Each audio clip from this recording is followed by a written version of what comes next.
Շնորհավոր աղջիկ է ֆիլմով Իջևանում սկսվեց սեռը դատավճիռ չէ ուղերձով իրազեկման արշավը։ Մի ընտանիքի հուզիչ, շատերի համար գուցեև ծանոթ պատմություն, երբ նորահարսի առաջնեկը սկեսուր մայրիկի պարտադրանքով լույս աշխարհ չի գալիս միայն այն պատճառով, որ աղջիկ է։ Սեռով պայմանավորված հղիության արհեստական ընդհատումների և հասարակական ընկալումների հաղթահարման խնդիրներն են Հայաստանում Նիդերլանդների թագավորության դեսպանության և մեր երկրի մարդու իրավունքների պաշտպանի գրասենյակի նախաձեռնած իրազեկման արշավի օրակարգում։ Ֆիլմը արդեն ցուցադրվել է Երևանում, Գեղարքունիքի և Շիրակի մարզերում։ Այս տարվա առաջին ցուցադրությունը Տավուշի մարզում է։ Կարևոր է, որ մարդիկ ոչ միայն գան դիտեն ֆիլմը ու գնան, այլև իրենք ևս պատասխանատու լինեն ինչ-որ բան փոխելու։ Խնդիրը քննարկեն համայնքներում, պատշաճ արձագանքեն, չլռեն։ Նախաձեռնությունը ծնվեց, երբ մենք ուսումնասիրության ընթացքում բախվեցինք մի վիճակագրության, ըստ որի վերջին 30 տարում Հայաստանում մոտ 80,000 աղջիկ չի ծնվել, և մենք անտարբեր չեղանք այդ խնդրի լուծմանը։ Որոշեցինք նաև այս ֆիլմով դիպչել մարդկանց հոգիներին։ Հանդիպումներին մասնակիցների արձագանքները ինձ ուրախացնում են, և ֆիլմը շարունակելու է շրջել մարզերով։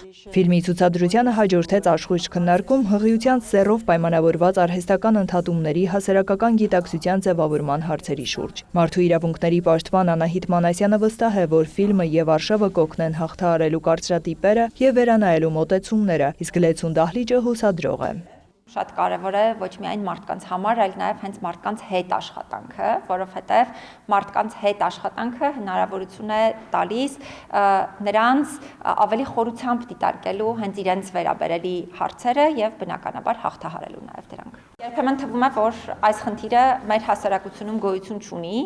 բայց իրականության մեջ այն բավականին մեծ ծավալներ ունի և չափազանց կարևոր է, որպեսզի մենք կարողանանք հասցեավորել հարցը և ոչ թե հասցեավորենք այդպես պարտադրանքի միջոցով ու պարզապես գաղափարների մասին խոսելով, այլ նաև մարդկանց ընկալումները փոխելու միջոցով։ Իրազեկման արշավի նախաձեռնողներն ակնկալում են, որ ֆիլմի «Շնորհավոր աղջիկ է» վերնագիրը կդառնա կենսակերպի մաս։